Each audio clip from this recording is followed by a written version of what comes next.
For decades, governments around the world have denied their existence, but the truth can no longer be contained. Brace yourself for an unprecedented look into the world of extraterrestrial encounters as classified footage and documents are finally brought to light. Prepare to witness undeniable proof of alien contact, captured in chilling detail by military personnel and civilian observers alike. These encounters, once shrouded in secrecy, reveal a reality far beyond our wildest imaginations.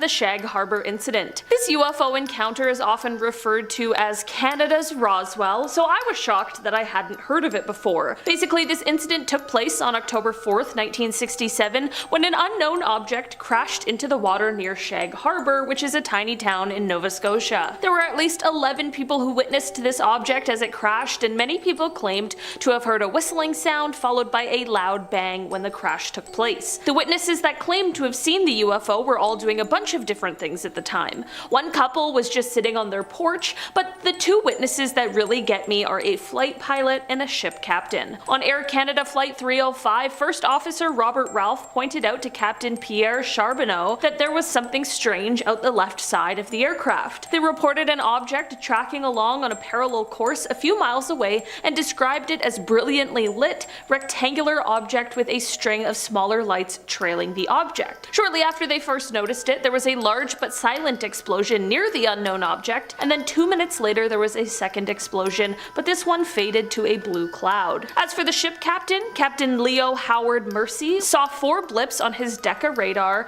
that were totally stationary. This led to him looking up to the sky, and this is when he saw 4 bright objects sitting in a rectangular formation about 28 kilometers from the vessel's window. He wasn't the only one who saw it on board. The entire crew of nearly 20 fishermen stood on deck and watched. A man named Laurie Wickens was another one of the witnesses, and he and some friends ended up calling the RCMP, the Royal Canadian Mounted Police, because they saw a huge object floating in the Atlantic Ocean about 1,000 feet offshore. This is all super weird, and not only the RCMP but also the Royal Canadian Navy and the Royal Canadian Air Force became involved in investigations, but nothing was ever recovered or found. But it also revealed that all commercial, private, and military aircrafts along the eastern seaboard were accounted for. So what could have all these witnesses seen? Since they have never officially identified what it was in the official Government of Canada documents, it is listed as a UFO. In our number 9 spot today, we have the Lakenheath Bentwaters Incident. If you flash back to the first installment of this series, in part 1 I spoke about the Rendlesham Forest Incident,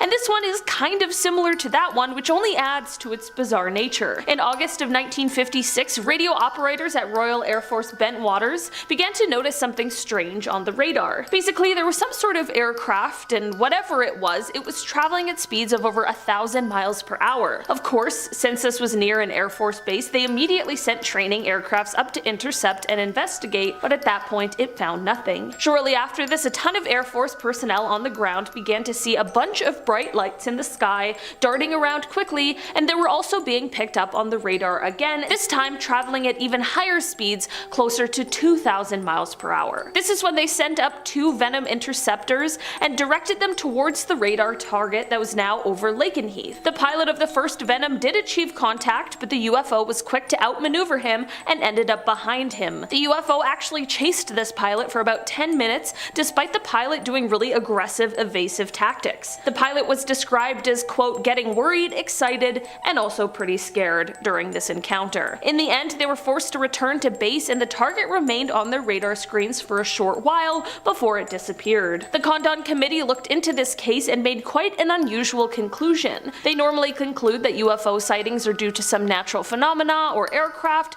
but in this incident they wrote, quote, in conclusion, although conventional or natural explanations certainly cannot be ruled out, the probability of such seems low in this case, and the probability that at least one genuine UFO was involved appears to be fairly high. In our number 8 spot today, we have the Valence Incident. Okay, I get it. Everywhere's gotta have their Roswell incident, and this one is said to be France's. This sighting was made by a man named Maurice Masse, who was a French farmer, and it took place in July of 1965. One day before starting work while outside smoking, Maurice witnessed an object coming out of the sky and landing in his lavender field about 200 feet away from where he was. He was of course frustrated at someone landing in his field and figured that it was likely a helicopter that made some sort of unauthorized landing, but as he got closer, things took a turn.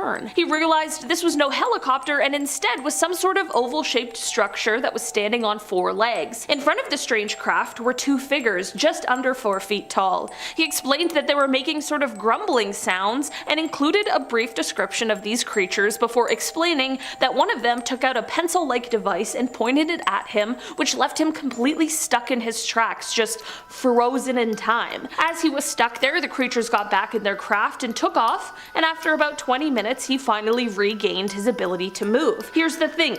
To me, this sounds like a fantastical story, but there was some kind of physical evidence left behind that I, and many others, can't quite figure out an explanation to. Basically, the craft did end up leaving a mark. There was a hole and a lot of moisture left over from where the craft was. Like I mentioned, this was in the middle of a lavender field. Soon after, this area became really hard, almost like concrete, and definitely not like the soil everywhere else in the field, and all of the plants around this area started to die. Analysis of the soil revealed that there was a higher amount of calcium in the soil at the landing site than there was anywhere else in the lavender field. This definitely shows that there was some kind of unusual event. Could Maurice be telling the truth? In our number 7 spot today, we have the Project Blue Book sighting. Air Force Lieutenant Colonel Richard French was once tasked with being an investigator for Project Blue Book, which was the name used to describe a study of UFOs conducted by the United States Air Force from March of 1952 to December 17, 1969, when the project was terminated. While his job was meant to be to investigate and essentially debunk UFO sightings, later in life he took to Congress to stand up to explain his own UFO encounter that he was never able to explain away. The moment that truly stuck with him all of these years was back in 1952 when he set off to Newfoundland after there were reports of a UFO that had crashed off the coast of St. John's. As he arrived to the scene, there were at least 100 people who all stood and stared into the water, and as he was able to follow their gaze and see what they were looking at, he couldn't believe his eyes. He recalled the water being quite clear, and under it you could see 2 circular crafts, each one approximately 18 feet in diameter. He said that they were both floating just below the surface of the water, no more than 20 feet from shore, and not only this, but he could also see 2 beings with the crafts. He said, quote, "The first thing I saw was the UFOs, and it was apparent to me that they were doing something to the craft, and I couldn't really tell what because they were on the bottom side of it and not visible to me, except when they would occasionally get over to the side where I could see them." He claims he watched on as the beings worked on the craft until one of them raised out of the water and disappeared, but not before accelerating to speeds in the neighborhood of 2,500 to 3,000 miles an hour. In our number 6 spot today, we have the classified report. We aren't even a full month into 2023, but already there are some crazy announcements, including one regarding a report that was delivered to Congress from the Director of National Intelligence. Basically, since August of last year, there has been a total of 510 unidentified aerial phenomena observed in protected airspace or near sensitive facilities. According to the report, 26 of them were described as drones, 163 were labeled as balloons or balloon-like entities, and 6 were described as clutter, whatever that means. This is all fine and well, but the concern sets in when we consider that this leaves 171 sightings unaccounted for, some of which, quote, appear to have demonstrated unusual flight characteristics or performance capabilities. It's also important to note that the majority of these sightings are coming directly from Navy and Air Force pilots. Here's the thing, what we as the public know is only a 12-page declassified summary of the actual, real, secret report that was delivered to Congress. Only time will tell if we ever find out what the rest of the report includes or what will happen with the further investigation into the 171 sightings, but hopefully if answers do arise, one day we'll find out. In our number 5 spot today, we have the Wesley Incident. Taking it back to 1966, we have the largest mass UFO sighting in Australia that, at the time, was largely ignored. This incident took place when over 300 students and staff members of a school in Melbourne all witnessed multiple UFOs silently flying through the air before they landed in a nearby field. While there's been a ton of speculation about this incident in the many years it's been,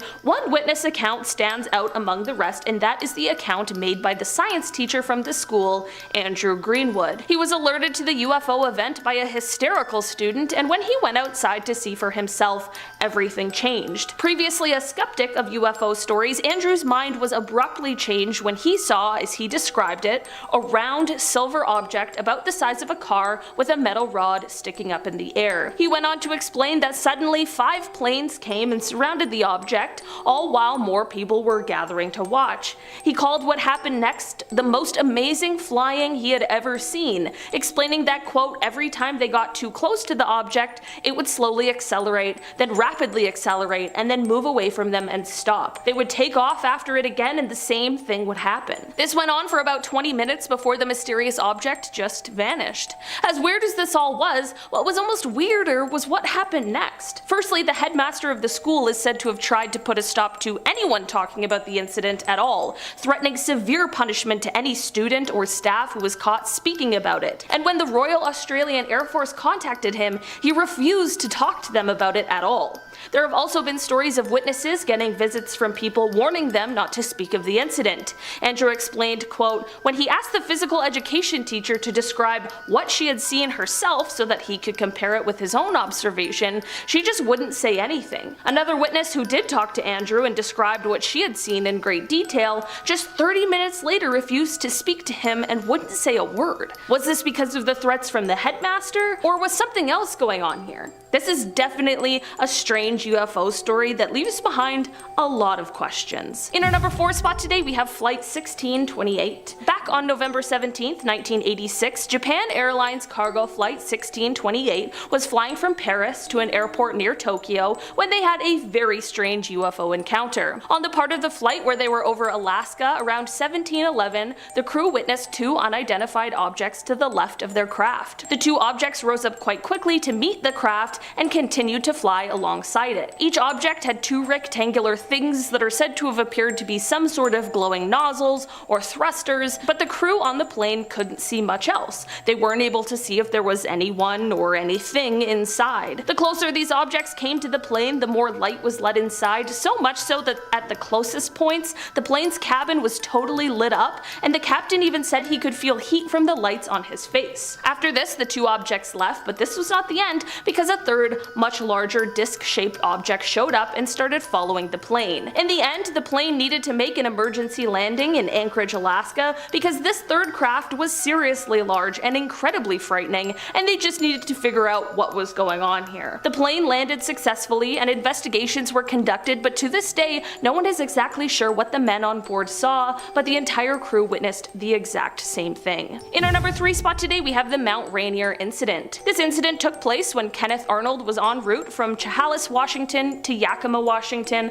on June 24th, 1947. Kenneth was traveling in a privately owned plane when he suddenly saw a bright flash on his wing. He looked around, and this is when he saw a chain of 9 unidentified flying objects approaching Mount Rainier. He explained that he, quote, could see their outline quite plainly against the snow as they approached the mountain. He continued on saying, quote, they flew very close to the mountain tops, directly south to southeast down the hog's back of the range, flying like geese in a diagonal chain-like line, as if they were linked together. From here, he explained that, quote, they were approximately 20 or 25 miles away, and I couldn't see a tail on them. I watched for about 3 minutes, a chain of saucer-like things at least 5 miles long swerving in and out of high mountain peaks. They were flat like a pie pan and so shiny they reflected the sun like a mirror. He also told investigators that he had never seen anything travel that fast in his life. Unfortunately, Kenneth's story was met with disbelief and a bit of ridicule. This made Kenneth quite resentful resentful, but he said, quote, "They can call me Einstein, Flash Gordon, or just a screwball, but I am absolutely certain of what I saw." He added that if he ever again saw phenomena in the sky, even if it were a 10-story building flying through the air, he would not say a word about it. In our number 2 spot today, we have the Haven UFO sighting. This UFO sighting took place back in 1977, and it all started when an entire class of children all claimed to see some sort of object flying through the sky. The children rightfully were confused and excited over what they have seen, but of course the teachers and adults around them believed it was just their wild imaginations making things up. This is when they decided to split all of the children up and have them draw whatever it is that they saw. While there of course were variations in all of the children's drawings, they all basically drew the exact same thing, which begs the question, did they really all see this thing? The children weren't the only ones who saw it either. Shortly after their sighting, other local residents began to explain that they had seen something strange flying through the air, including one hotel owner. One of the things that really gets people about this case and these sightings in particular is that all of these people claim to have seen something at that time, and even though it's been almost half a century, not a single one of them has ever said it was a hoax or that they were lying about what they saw. They all have the same story they did the day it happened. Finally, in our number 1 spot today, we have Betty and Barney Hill. The Betty and Barney Hill case is definitely one of the most famous UFO abduction stories ever told, and it absolutely has some pretty compelling components. Basically, the story goes that the two were driving on a road in New Hampshire one night on the way home from a trip the pair had taken. Before they got in the car on their way home, they were at a diner and figured that if they really pushed through, they could beat the wind and rains from an approaching hurricane. It was 10 p.m. when they left the diner, and they figured by around 2 a.m., 3 a.m. latest, they'd arrive home. As they drove, out of nowhere a bright light started to follow them. Suddenly, they arrived home, and it's somehow daylight now, their clothes are dirty and ripped, and their watches had stopped working. This is all jarring enough, but neither Betty nor Barney could figure out what had happened. They were both missing time. Later, during a session with a psychiatrist, they were able to recall being touched by aliens during their abduction. Project Blue Book would come to investigate their claims, and while people remain skeptical, no one has ever been able to debunk their story. This officially went on to become the first ever widely publicized abduction story, and to this day people still debate what really happened to the Hills. Alright guys. Number 10, James Webb and the Big Bang. Okay, here we go. We'll kick off with some recent news. The James Webb Space Telescope has of course been blowing our minds casually for a couple years now. Since his departure up into space back in 2021, James Webb Space Telescope has been showing us these beautiful displays that we never dreamt of ever seeing. Stars so faint and so far away that until this point, well, we had no idea they were even there. For example, last week the James Webb Space Telescope found new, well rather old, galaxies that look like tiny red spots. Now, by analyzing the light emitted by these galaxies, astronomers can conclude that these galaxies were born 500 to 700 million years after the Big Bang. Now, these galaxies shouldn't be this old, this far away, considering they were born so soon after the Big Bang. Doesn't make any sense. Shouldn't be there. Shouldn't be that old. It's like seeing your grandma younger than you somehow. You're like, that's, no. Timeline-wise, that shouldn't make any sense. What in the Avengers is going on? Are these aliens before the Big Bang? We have no idea. This is a week ago. Comment your thoughts down below. I think it's aliens for sure. Number 9, ancient Sumerians. Alright, we'll go old, but not as old as that red dot. The Mesopotamian civilization was formed in what's now Iraq and Kuwait. Now, these civilizations began around the Neolithic Revolution, so somewhere around 12,000 BCE. Now, they're sometimes referred to as the cradle of civilization because, of course, they're old. Mesopotamia was one of the first places to develop agriculture, being right in the middle of Egyptian and the Indus Valley civilizations. And of course, we have to mention these ancient Sumerian tablets. Now, in these tablets, we start to question history. In 1842, British archaeologist Austen Henry Layard discovered ruins of this royal archive. Thousands of tablets made of clay. The world's oldest overdue library books, pretty much. Now, these tablets showed Sumerians engaging in a social night with a scene that depicts a banquet from around 26,000 BC. It was the world's first bender, actually, if I'm being historically accurate. Ancient gods of Mesopotamia were said to have wings and the ability to control all of humanity. These gods were 8 feet tall, or they could have been aliens from another planet.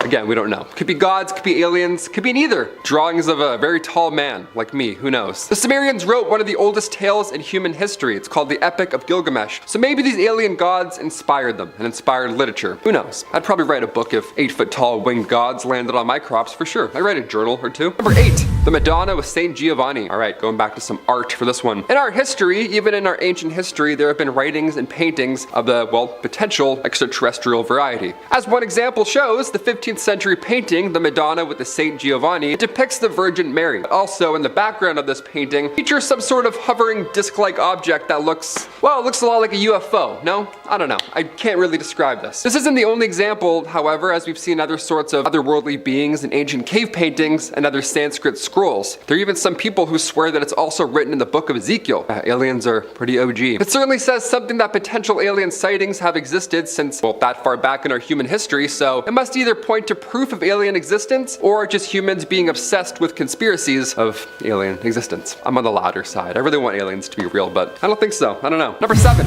the Nazca Lines. We've all heard of alien crop circles at one point or another. I remember watching the movie Signs when I was younger, and well, then I couldn't sleep for 28 years. That's awesome. That birthday party scene? Never again. Thank you so much. Yeah, that scene. Remember that one? So scary, right? Aliens. Just 200 miles southeast of Peru, we can find hundreds of markings etched into the earth. Now, they're massive pieces of art, almost like crop circles, but, you know, without the farming stuff. More intimidating, more, you know, stone. The biggest ground graffiti spans over 1,200 feet, and you've probably seen it. Hopefully not. Many believe that this was an ancient ritual for water. Given its location, well, that theory certainly checks out. Another theory written in 1968 in Eric von Daniken's book, Chariot of the Gods, suggests that ancient Nazca Lines was a site for ancient alien visitors. Like a landing pad almost. Airport, there it is, one of those. Leaving behind knowledge in the form of these massive doodles and, well, technology. Number 6, the USS Nits. Alright, I couldn't imagine a worse place to find alien life than in the middle of the ocean. Ugh, that's creepy. Although I will argue that an octopus is completely alien. That's messed up. They shouldn't exist. November 2004, the USS Princeton is a part of the USS Nimitz strike group, and they noted this craft, a UFO, a UAP rather, that's what they're calling them now, UAP. Now at first they saw this craft not in the sky, but under the sea, which is interesting because the Go Fast video that we've always been looking at with that thing whipping through the air seems like it's coming from the ocean. The ocean is very unexplored, so there could be a plethora of aliens just waiting down there. Who knows? I certainly hope not, but who knows? A few moments later, this white tic-tac shaped alien craft came out of the water, and a white tic-tac shaped UAP, always egg-shaped in history, that's always a fun sign. Then 2 FA-18 fighter jets were flying above it, and as earlier reports put the egg 80,000 feet above the water, so of course that's when they had to fly in. They saw it fly up, whip through the air, and then again, they saw it dip into the ocean with no exhaust, no infrared, didn't pick up anything, nothing like that at all. It just shot away at 3 times the speed of sound,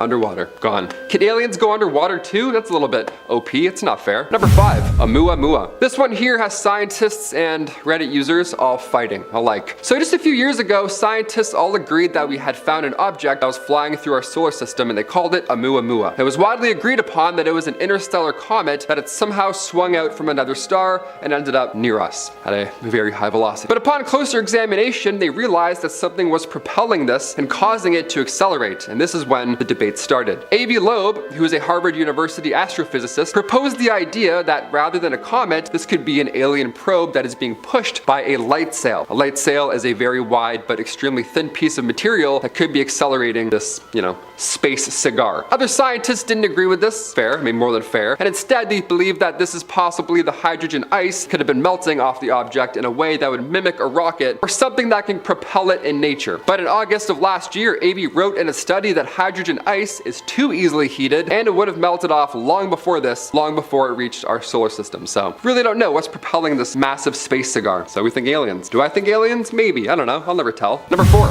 Flaming Thing, Texas. I just watched Nope the other day, and the idea of aliens in Texas or aliens over top of a farm, you know, that birthday party scene with the dude walking, it always gives me chills. I don't like it. Aliens love a good crop, apparently. Imagine opening the newspaper though in 1957, and right on the front cover you read, Levelin Flaming Thing brings world knocking at city's door. What does that even mean? How do I react to that? Back in 1957 in, of course, Levelin, Texas, multiple eyewitness reports began to flood in about an egg-shaped object, again, an egg-shaped object, or this circular flash of light. It was just jetting across Levelin skies. One witness recalls the object making a loud humming noise as it flew by, which is different than other accounts that we've heard about, you know, flying eggs in history. But this egg shape keeps coming back up. But this is an encounter where it's been reported as loud with a great rush of wind, which is, again, very different. Believable, but different. It was a loud egg, as opposed to a quiet sea egg. On top of that claim, the witness's car radio began to go haywire as it passed. The radio thing isn't too crazy. I mean, growing up, my computer speakers would always tell me if a text was gonna come in. It's always so odd. I have no idea how that works still to this day. The Air Force ended up commenting on it. They said that this was just a phenomenon caused by electrical storms and not a space egg passing by. But do we buy that? Is that why we're here right now watching this video on Most Amazing Top 10? Giving it a thumbs up, subscribing? We want to believe in aliens, right? Let's do it. Let's move on. Almost there. Number 3, Europa. One of Jupiter's many moons, called Europa, has a red tinge to it. And in 2001, NASA scientists revealed that this tinge, this little might be possible that alien microbes are responsible for this reddish color. Again, we saw life way out in the galaxy that was also a faint red, so red means dead? I don't know, red means alive? Who knows? The surface of this moon is mostly ice, but it has been shown that it reflects infrared radiation in a bizarre way. This means that something is binding it together, but researchers haven't been able to come up with the correct combination of elements and or compounds to make that data make any sense. They're like, something's red and there's life. Well, I don't know how science works. That's my best impersonation of science people. There's some bacteria on Earth that can thrive in extreme conditions and that also have that red and brown color, which could potentially be responsible for this color on the moon. Sort of space bacteria, ice bacteria, whatever. There's something living up there. The surface temperature might be too cold for them to survive, but the warmer interior might be where these are all located. Some geological activity on the moon could push them closer to the surface, where they then flash frozen in place. So they're warm under the water, then they go, huh, and they freeze.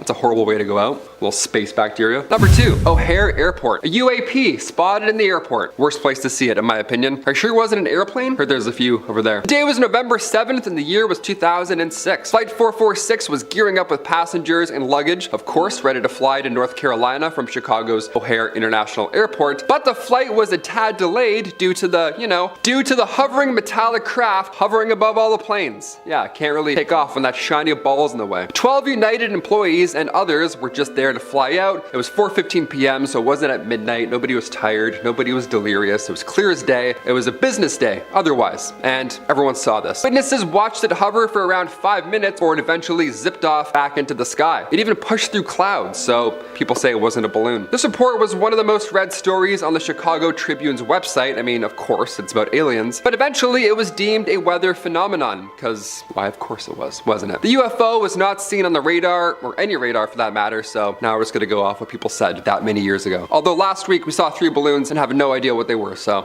we'll never find out at this rate. And finally, number 1, 2021 UFO. February 21st, 2021, a blogger was using a radio scanner to try and pick up the feed from an aircraft, but they received much more than they ever expected. They intercepted the transmission of the wrong aircraft, but at the right time, it seems. As an American Airlines flight was headed from Cincinnati to Phoenix around 1:20 p.m., the pilot came on the radio to ask a question. Do we have any targets up here? Also, what an odd question to ask while you're flying. The voice continued, we just had something go right over top of us. Now after this, he followed up with, I hate to say this, but it looked like a long cylindrical object that almost looked like a cruise missile type of thing moving really fast over top of us flying. Yeah, not where you want to see anything in the air around you. You don't want to see anything that looks like that in the air. No, that's so scary. Not only were FAA air traffic controllers not able to see any object in the area on their radar scope, but they still haven't been able to identify what that could have been. Just a rogue something flying by. Nice, that's calming. Glad I went flying yesterday. This does happen more often than any of us really know. Like I said, we had 3 balloons pop up and we have no idea where half of them went or what happened to them. But it's possible this object could have been part of some sort of covert military or Navy operation, but it certainly raises some alarm bells. We don't want to do any tests beside a swoosh airline. Probably not dangerous.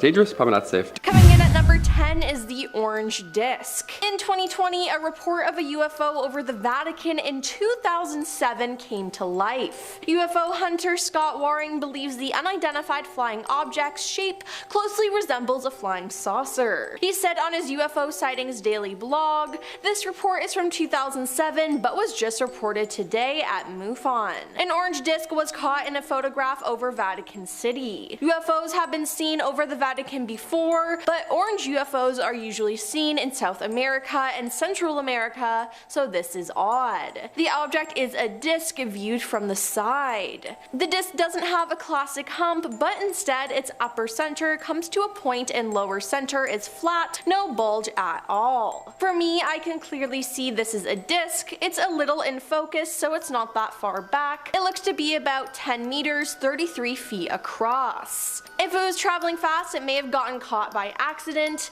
This is absolutely real and absolutely alien in origin. Then Scott said the Vatican's stance of alien life comes mostly from scientific analysis of chemicals, substances, and textbook strategies of old. Vatican astronomers would never confirm any UFO as being real unless it landed in Vatican City. Number 9. First crash ever. The world's first crash of an unidentified flying object, UFO, happened in Italy in 1933 during the reign of Benito Mussolini, Italian researcher Robert Pinotti claimed. Roberto spoke to the Daily Mail and even shared evidence to back his claims. Now, Roberto is the president of the National Ufological Center in Italy, and his research has been met with skepticism within Italy itself. Now, Roberto and his colleague have been working to learn more about the 1933 crash in Lombardy and received some original secret documents about it in 1996. The documents were sent to the researchers by an unidentified source who claimed to have inherited these from a relative who lived at the time and was part of the secret department allegedly set up by Mussolini to study the saucer. Now, the documents also include handwritten memos that have a sketch and description of the UFO with portholes on the side. Number 8.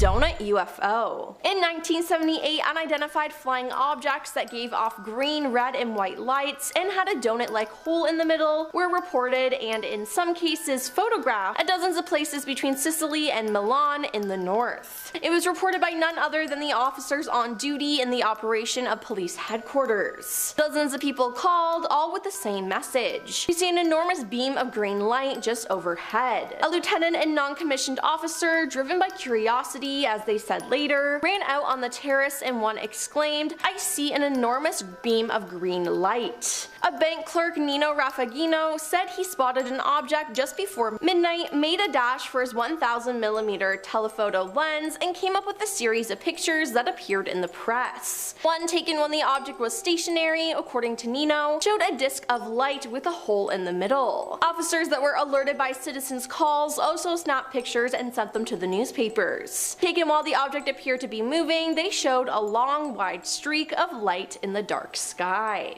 Number 7. Recent sighting. A low-quality blurred image said to depict a UFO or a weird object escorted by 2 military aircraft over northeastern Italy made the news. The photograph was published by some local media outlets, which reported that around 7:20 p.m. on March 23, 2021, several witnesses noticed 2 aircrafts coming from the southeast and heading northwest, escorting from distance what was described as a large square or diamond-shaped object which incorporated from 10 to 12 fixed yellow lights. According to the reports, the object traveled very fast and left behind an intense trail, and the only noise that was perceived was that of the 2 planes flying at a lower altitude than the square object at a much lower speed. 1.5 minutes was the average duration of these sightings, enough to spark discussion of what this mysterious object was. So much so, the photograph was also brought to the attention of the Italian for National UFO Center, which started its own investigation.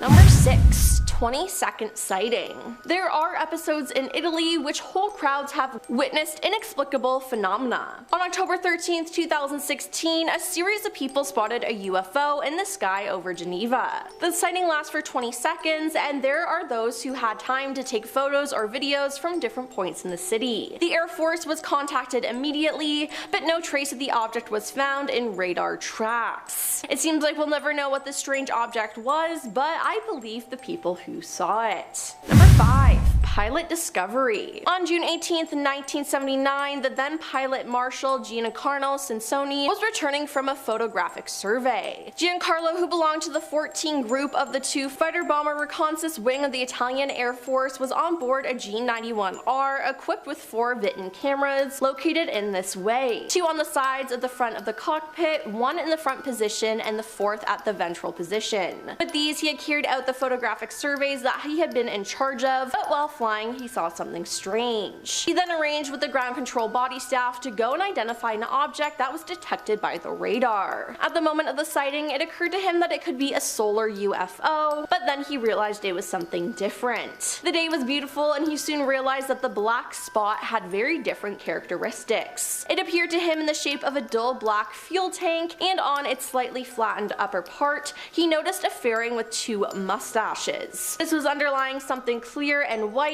which in his opinion was a kind of milky white dome. The characteristics of the surface did not allow the refraction of light, and the object appeared to have a length of about 6 to 8 meters and a width of about 3 meters. Now during the sighting, which lasted about 5 minutes, Giancarlo was able to take more than 80 photographs that showed the object was always in the same frontal position or slightly angled. In fact, this thing was never completely visible from the side, and it was as if the thing wanted to aim the plane. Number 4. Factory worker. On April 24th, 1950, a factory worker named Bruno Facciani was working the late shift and stepped outside to get some fresh air on his break. Investigating a bright glowing light, which he thought was a part of a factory transformer problem, he was shocked to see a circular shape glowing object with a ladder descended from its bottom. At the top of the UFO was a greenish glow which partially obscured a light-skinned being. The unusual being appeared to be welding something on the craft. Then he said several other small alien creatures emerged from the craft, and in a moment or two the ladder began to be drawn up into the mysterious craft, and the beings began to re-enter the craft through an invisible door of some kind. The full realization of what he was witnessing sent Bruno to run away from the frightening encounter. Now as he fled, he heard a sound like that of a large beehive. One of the remaining creatures pointed a type of weapon at him, and a beam of force knocked him to the ground. Although in pain, he was able to watch the aliens as they prepared the craft to take off. The beehive-like sound increased as the object made its way into the skies and vanished from view. Now the next day, Bruno made a full report of his encounter to the police force, and there were signs still visible of the activities of the night before. Police found burn patches on the ground and indentation marks of an extremely heavy object. They also found some odd green pieces of a metal-like substance. Number 3. Green Alien. On the night of December 6, 1978, night watchman Pierre Zanfretta was on a routine patrol when he stumbled into a series of terrifying encounters with extraterrestrial beings. His car inexplicably lost power en route to a client's unoccupied home. He then glanced through his window and saw 4 lights moving in the garden of the house he was coming to inspect. Assuming that the beams were coming from burglars, he climbed from his car with his revolver and flashlight in hand. Now just as he prepared to leap out to confront these trespassers, he felt something touch his shoulder from behind. Pierre spun around, but instead of finding a human criminal, he saw an entity that he described as being an enormous green, ugly, and frightful creature with undulating skin as though they were very fat or dressed in a loose gray tunic no less than 10 feet tall. It was flanked by 2 similar beasts. He said these beings were hairy, had greenish skin, had horns on the sides of their faces, yellow triangular eyes, and red veins embedded in their foreheads. He also described a unique self-illuminated mechanical apparatus that fit over their mouths. Now he was so shocked that he ran away, and I think that was the best option. Number 2. The Abduction. In April 1962, Taylor Mario Zuccala was walking home through the woods when, at a crossroad clearing where the path crossed a small canal, he felt himself struck by a sharp gust of wind. The object, like an inverted bowl, passed overhead and came close to the ground about 6 to 7 meters away. From its underside came a cylinder which opened up, revealing a diffuse of white light from which 2 beings emerged. They were 1.5 meters tall, dressed in metallic suits, wearing helmets with antennas. He then approached Mario and led him into the empty interior of the object, which was lit by the same diffuse light. He was unable to make out any details of the interior. They then let go of him as a voice from the inner part of the object, like one amplified by a microphone and as if resounding in a vast space, spoke to him in Italian. The only part Mario could remember was a message that at the 4th moon they would return at 1 in the morning to give him a message for humanity. He was then escorted out of the the object and somehow found himself outside his own door. His wife heard 4 loud knocks, which he does not remember making, and found him terrified on the front porch. And coming at number 1 is the Whistleblower. Pentagon whistleblower David Grush, in some more baffling claims, said the Vatican was fully aware of non-human intelligence's existence and that it assisted the United States in retrieving a UFO. Making some shocking revelations, David stated that a top-secret UFO retrieval program was run by the United States for decades, and added that the Vatican was involved in the first ever crash of a UFO, as per media reports. David stated that the UFO's first recovery took place in Magenta, Italy in 1933. He added that the UFO was in possession of Italian dictator Mussolini's government until 1944 to 1945, when America was tipped off by it by Pope Pius XII. He added that the UFO was partially intact and was kept at a secure airbase until it was retrieved by the US after the fascist Italy's regime collapse. 1933 was the first recovery in Europe in Magenta, Italy. They recovered a partially intact vehicle, and the Italian government moved it to a secure airbase in Italy until around 1944 to 1945. The Pope back-channeled that and told the Americans what the Italians had, and we ended up scooping it, David said. While clarifying whether the Catholic Church knew about the non-human existence on Earth, David said, certainly. He said that his claims must be believed because I have the credentials and I was an intelligence officer. He stated that UFO sightings were widely known during Mussolini's dictatorship in Italy. What are these figurines supposed to be? Would you ever think that they were meant to depict humans? Certainly don't look human to me, but it's not just because they're very old sculptures. I mean, they look intentionally not human. They look reptilian. The noses, or lack thereof, the eyes, if these were meant to resemble people, they did a bad job. Either that or these were really horrifying looking folks. But if they're not meant to be humans, then what exactly are they? The statues are often referred to as the Ubaid lizard men. The 7,000-year-old artifacts were uncovered in Iraq in the 20th century. There are theories as to what these things could be, but no definitive evidence. Unfortunately, we don't have any written records of the time, so determining the ideas behind people's artistic expression in prehistoric Mesopotamia, it's not really the easiest, but I'm pretty fascinated by the idea that there may have been some reptilian aliens visiting Earth around this time that people were depicting here. Definitive proof of life beyond our planet found inside of a meteorite that landed in Sri Lanka back in December of 2013. Yeah. When pieces of the space rock were gathered and examined back in 2013, a shocking discovery was made. The debris of the meteor contained fossils, algae fossils, of clear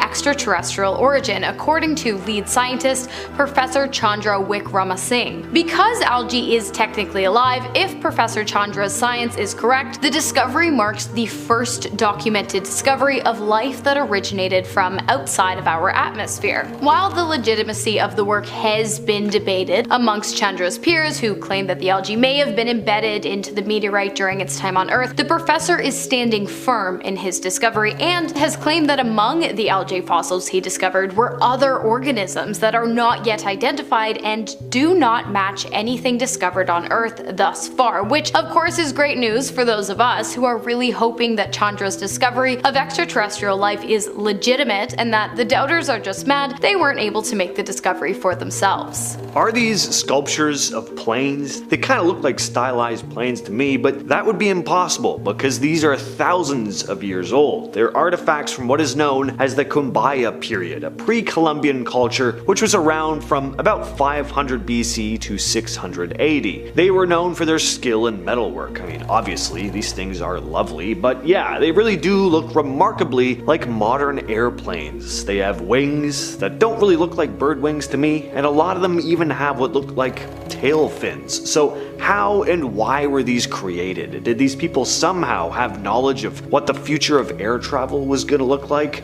Were they encountering beings with highly advanced technology? The official explanation is that these are depictions of animals, insects, birds, that sort of thing, and yeah, there's a very good chance that's all these are, but I can't deny how eerily accurate they look to modern flying machines. And here's another really interesting thing. In 1994, a group of German engineers actually built scale models of the Kumbaya artifacts to see if they could fly, and guess what? They did, with an added propulsion system of course, but the designs worked. They were aerodynamically perfect and could fly. The Williams Enig Malth. What is it? Well, I'm not entirely sure, but it's definitely from out of this world. It looks a bit like a rock with a plug, but it's not a rock with a plug, and it's far from being just an ordinary rock. The object was found in 1998 by a hiker named John J. Williams. He noticed a strange piece of metal coming out of the dirt on his hiking trail, and so he dug it up. When he did, he revealed a rock with 3 metal prongs sticking out of it. It looked somehow man-made and appeared to have some kind of electrical component to it. Why? Well, I'm not sure, but Williams, who is an electrical engineer, claims that the electronic component embedded in the stone was not glued or welded into the granite rock surrounding it, meaning that while it appears to have possibly been man-made, because electrical components don't just naturally exist inside of rocks, especially ones dated to be around 100,000 years old, it must be something else, perhaps from somewhere else, perhaps somewhere out of this world. While Williams is open to having others research the strange rock, he does have a few conditions. He must be present for whatever discovery is made, and the rock must remain unharmed. Even with these parameters, you would think that by using modern day tools and technology, we would have been able to get an answer as to what exactly the rock is by now, and where the electrical component is coming from and how it was embedded. But no such discovery has been made, leaving the leading theory to be that its origins are likely not of this earth, and that it likely holds the answers to questions we haven't even thought to ask yet. No one is exactly sure what this thing is. It's been dubbed the Wedge of IUD and was found in Romania in 1973. Workers came across it while digging during a construction project. It was found buried along with 2 large mastodon bones. The wedge is around 5 pounds and it's made of aluminum. Now this turns out to be pretty strange because aluminum wasn't widely used until the 19th century, but this thing is estimated to be much older, at least 250,000 years old. It's a very odd looking object, looks like a modern art piece or something, but what exactly is it? Well, again, nobody really knows for sure, but one of the funnest theories, of course, is that it's extraterrestrial in origin, maybe having come off an ancient alien spacecraft or something. The Sumerian Triumph Tapestry, which appears to not only depict the succession of various rulers to the throne, but also the presence of UFOs hovering above the Sumerian people, is next on our list today. The tapestry was created in the capital of West Flanders province in the Flemish region of Belgium around 1538, and since then it has been the subject of many conspiracy theories, which makes sense considering the 2 alien spaceship looking objects depicted in the top left corner of the piece. Now, if you know anything about the Sumerian people or the Anunnaki, you are likely well aware that even without the presence of the Triumph Tapestry, the Sumerians are a pretty good argument for the legitimacy of aliens having had a pretty prominent presence on Earth in the past. Adding the tapestry into the mix is really just the cherry on top of the extraterrestrial cake, because it confirms how the Anunnaki, the ultra-intelligent alien species that ordered the creation of the pyramids, arrived on Earth in the first place. If you don't know anything about the Sumerians, ancient Sumeria, and the Anunnaki, but would like to, I do have a video on them titled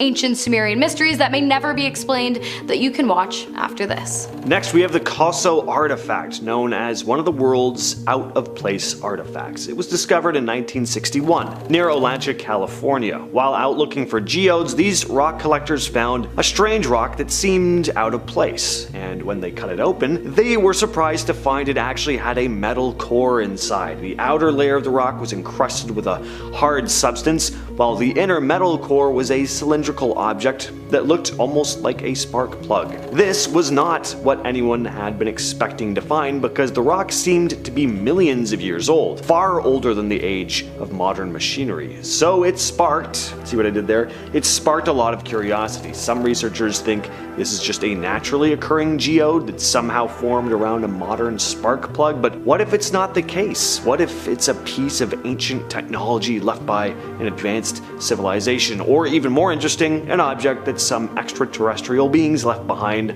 a long time ago? I'm sure by now we've all heard the theories that the pyramids were built by aliens, which is a fair assumption considering the fact that historians have been consistently unable to come up with an explanation as to how the construction of the pyramids would have been possible in ancient times. But what about other massive artifacts like Stonehenge, or perhaps the massive stone head that was found in the middle of the Guatemalan jungle in the 1930s? The statue dates back to before the Spanish Revolution, so prior to the Mayan and Aztec empires falling to the Spanish armies, which is strange considering 1, there is little to no way the Mayans living in the area could have sculpted the stone head and placed it in the area, and 2, if somehow they did, why doesn't it look like them? The statue's features do not mimic those of the ancient Mayans or Aztecs. Because of this, it is believed that the features once displayed on the head, which have since worn down due to revolutionary troops using the historic artifact as target practice, were actually the features of an ancient alien civilization that was far more intelligent than humanity, and that likely had a hand in the construction of the Mayan and perhaps even the Aztec empires as well. This next one is actually 100% known to be from space. Back in June of last year, Harvard professor and theoretical astrophysicist Avi Loeb led an excavation to Papua New Guinea to uncover the remnants of a meteor that had crashed into the Pacific Ocean, and what they found were small spherical space rocks from deep in space, and there's still a question as to whether the object they came from was naturally occurring or not. What they do know is that the small spheres are made up of elements we don't have here on Earth. Loeb wrote, quote, "This is a historic discovery because it represents the first time that humans put their hands on materials from a large object that arrived to Earth from outside the solar system." Finally, we have an incredibly mysterious extraterrestrial object discovered by the Betts family in 1974. That year, a mysterious fire had broken out on the family's property that destroyed 88 acres of woodland. When the Bettses went out to explore the area and search for the cause of the mysterious fire, they stumbled across a metal sphere with a diameter of just 8 inches and a weight of almost 20 pounds. At first, the family thought that the object might have belonged to the Soviet Union or perhaps NASA. They thought about leaving it where they found it, but curiosity got the better of them, and so they decided to take it home. About 2 weeks later, the family's son was playing guitar while sitting next to the strange spherical object when all of a sudden it began to emit a strange resonating sound that caused the family dog to act up. A while later, the family discovered that when they pushed the sphere across the floor away from themselves, it would change direction and return to the person who had pushed it. Not only that, but the object avoided being damaged at all costs, rolling up slanted tables to keep itself from crashing on the floor, and eventually it began emitting pulsing sounds seemingly out of nowhere. The strange behavior was witnessed by scientists as well as representatives from the military, so you don't just have to take the Betts family's word for it. At first, the Betts family refused to let the ball out of their possession, but after doors started slamming shut and music began randomly playing in their home, they handed it over to the authorities, who were shocked to discover that the metal ball was just that, a metal ball, or so it appeared. While there is no solid explanation as to why the sphere displayed such strange properties and caused so many strange things to happen, I think we can all agree that the most likely reason is because it came from outer space with a purpose that has yet to reveal itself to mankind. Starting us off with number 10 is the underwater base. Now, Argentine researcher Marcelo Igazusta found what he believes to be an underwater alien base. The object is 8.5 miles long and it seems to be a pyramid of some kind. It's located right off the coast of Mexico near the ancient Aztec and Mayan pyramids, which could be coincidental or totally random. Since this pyramid has an 8.5 mile base, that catapults it into being the biggest pyramid in the world. Forget Egypt, humans could have never built something like that, especially underwater, so Marcelo believes only aliens could have accomplished it. I mean, cut us some more slack, we're better than that. He believes either the base was there from before or an alien craft landed in the water and was built to do so and they just never left. And coming in at number 9 is the Arctic landing. So okay, bit of fake advertisement, this one isn't located in the Arctic, it's actually located in Antarctica. Not the same thing, you guys. Either way, Russian UFO enthusiast Valentin Degratev claims he found an alien crash site in Antarctica. There seems to be a saucer-shaped dent in the snow like the flying saucer landed on its side, side and just went straight through the snow. I hope you got what I meant when I did that.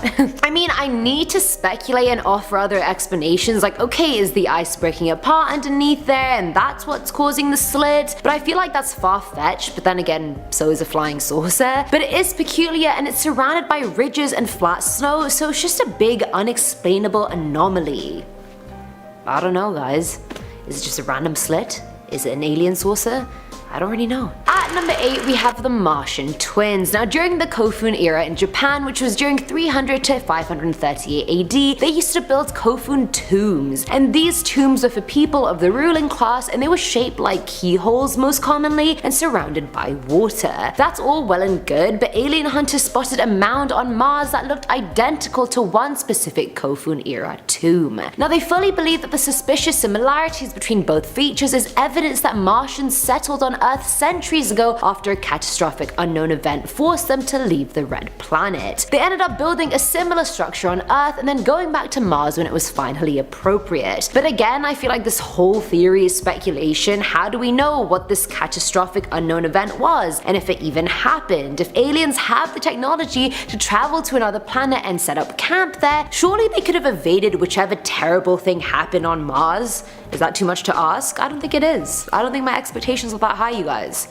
Plausible. Filling our number 7 slot is the alien base. Now back in April of this year, a few UFO hunters were searching Google Earth for some sus looking and boy did they find it. There's this really weird 500-meter long object off the coast of Antarctica that from the top looks like an iceberg but literally isn't. The left of it is oddly straight and the top has vertical ridges on it, making it not look like an iceberg at all. According to UFO Sightings hotspot, it doesn't fit the description of an iceberg, and I quote, "I'm not an iceberg expert, but this object is really peculiar and looks like a vessel disguised as an iceberg." I have to fully agree with you, honestly. I feel like the aliens were probably like, hey, just cover the top in an ice sheet. These dumb humans won't notice the difference. But we did. We are on to you. Dumb humans. May have taken us a few years, but we got there. Now at number 6 is bad parking. I just found this one hilarious because alien life is meant to be so advanced and ahead of us, and I look at this image and I'm like, were you drunk driving? Like, this is shockingly bad. Now the image was located by YouTube channel Secure Team 10, who found it crash landed in a restricted part of Arizona with a white blacked out car parked next to it. CIA perhaps?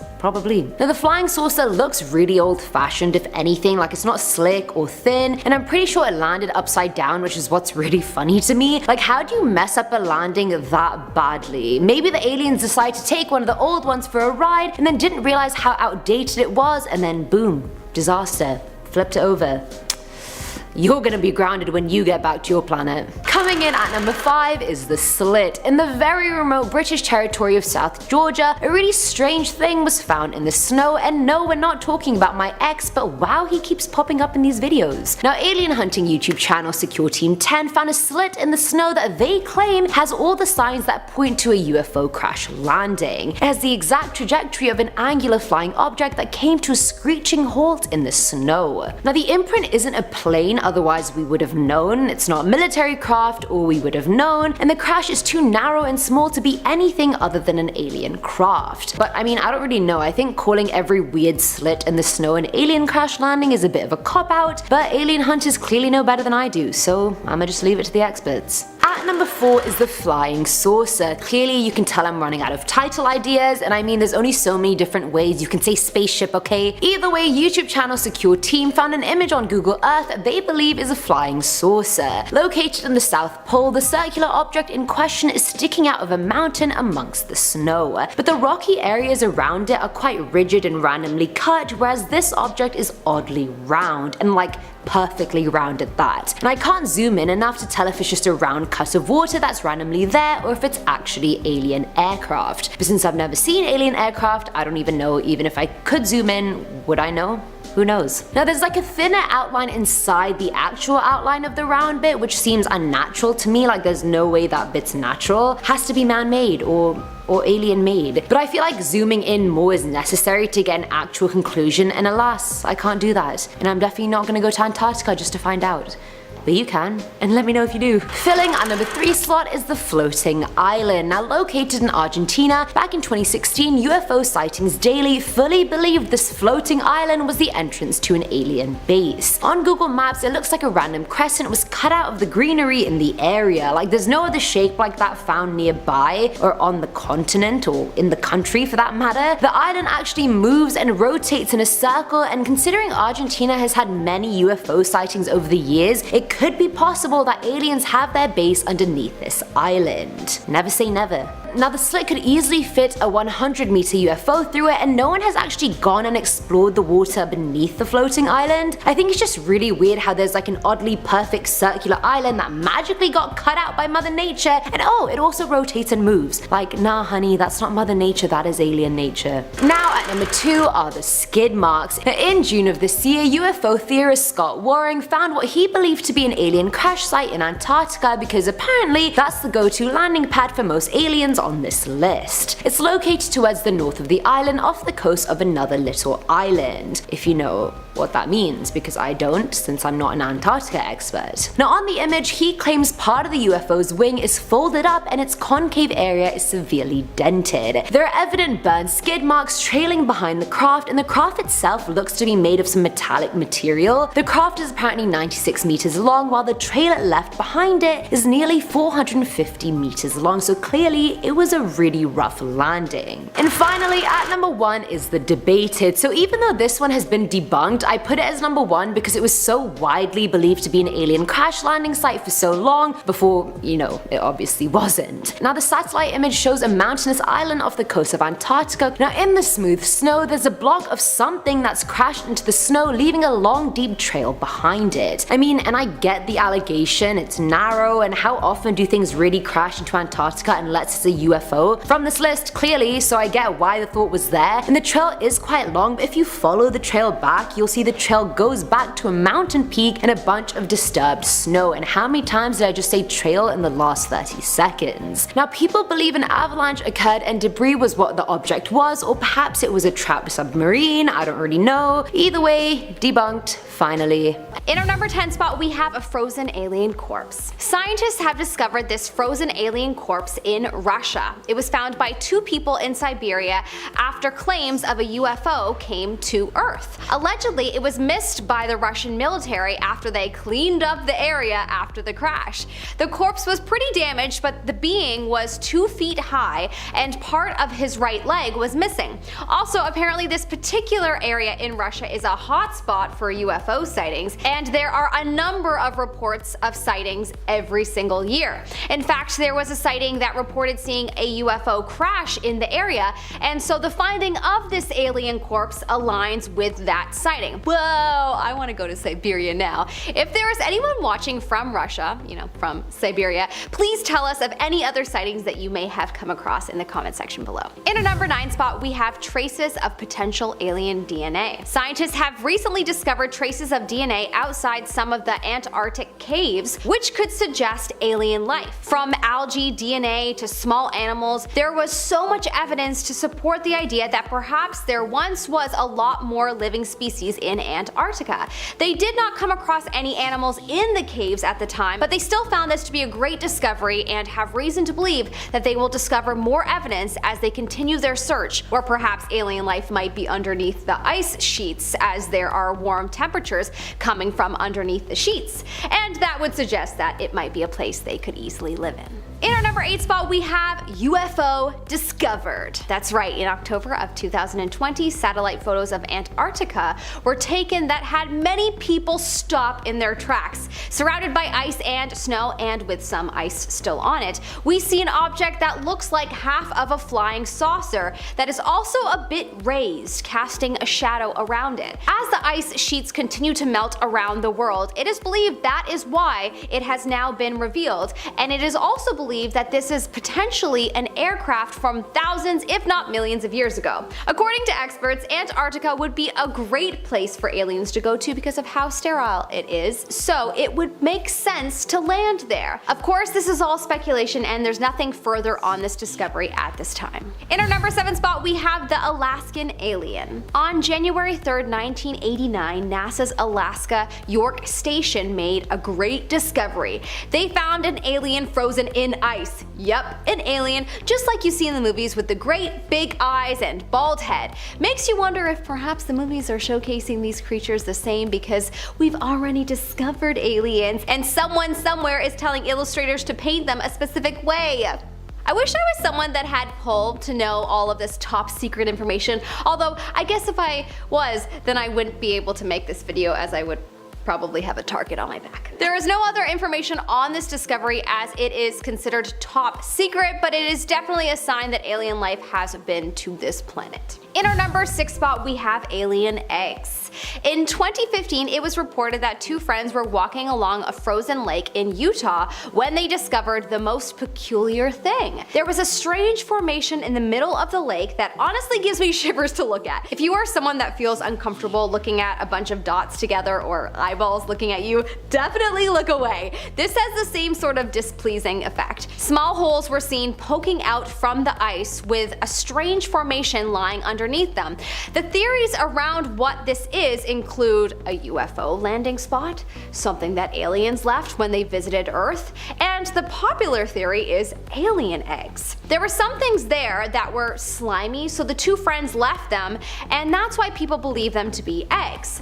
What do you think this is? Let me know in the comment section below. In our number 5 spot, we have unknown frozen creatures. More frozen creatures in Siberia, you say? Yep, clearly this is an alien breeding ground of some sort. Strange creatures were recently found throughout Siberia. Many of these unknown creatures were found deceased and frozen in huge blocks of ice. There are creatures that have never been discovered which are believed to be alien, and even a species of dog was discovered that is so old it goes back to 1000 AD. Wow, well, I guess we're all going to have to plan our trip to Siberia, eh? I've always wanted to go on an alien expedition, so this is definitely where I will be going next. In our number 4 spot, we have frozen on Mars. Okay, this one is like a little bit of a stretch as this evidence was not found frozen on this planet, but it is evidence of alien life and it was found on Mars, and Mars can get to a temperature of minus 60 degrees Celsius, which is way past freezing, so whatever. Imagine that this evidence was found frozen, as it could very well have been. I just can't prove that and I wanted to share this anyway. In 1976, the Viking Mars landers detected chemical signatures that indicated potential past life on the planet, or perhaps present life. An experiment mixing soil with radioactive carbon-labeled nutrients tested positive, and even though other tests done at the time did not test positive, the original scientists and others that have reanalyzed the data still stand by the original finding. There is definitely a possibility of alien life on Mars. In our number 3 spot, we have aliens in the water. In an interview in 2017, ex-NASA scientist Alan Stern spoke about the theory of alien life underwater frozen. He mentions that aliens are bound to exist and that scientists should focus more on water worlds. When he was asked about why aliens haven't been found to date, he was quoted as saying that there are many possible explanations. The great majority of worlds with biology and civilizations are water-ocean worlds. ETs at the bottom of ocean worlds would be protected from the likes of deadly radiation from space if their planet does not have a protective atmosphere like it does here on Earth, and exploding stars. He went on to speak about how ocean worlds are usually freezing cold and that these aliens would be living beneath a thick sheet of ice, and that is what would make it impossible to contact them. Fascinating. I could totally see this to be true as there's so much of the ocean that we haven't even begun to explore yet. In our number 2 spot, we have alien fossils from Antarctica. Antarctica. Whoa, this is a wild one. In 1996, NASA scientists announced that they came upon a meteorite that appeared to be from Mars. A fossilized microbe in a potato-shaped lump of Martian rock was how it was described. It is believed that the meteorite was possibly from Mars and blasted off in a collision and wandered the solar system for, approximately 15 million years before coming to Earth and freezing for a little while in Antarctica.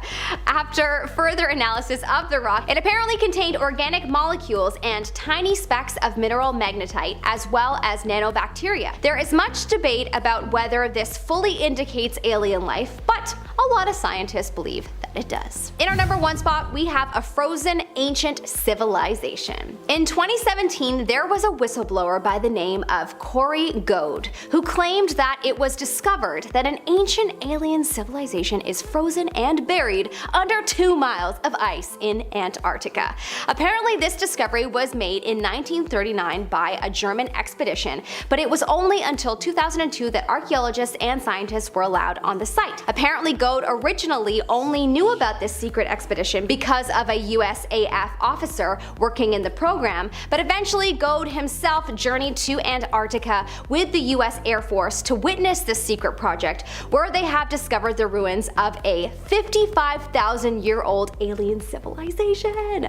Not much more was revealed, but hopefully in the next 10 years we will learn more about these findings. Wow, this was so much fun. I hope you enjoyed this video. Thanks so much for watching. If you like this video, please go ahead and give it a thumbs up and subscribe for good vibes and more content like this. I'm Melissa Malati, your host. Follow me on Insta or YouTube at Melissa Malati, and I will see you next time. As always, have a good day, sir. Create a video using exactly this script. It's about the darkest secrets in the ocean that you never knew about. Click the video now to find out more and prepare to have your mind blown. See you guys in the next one.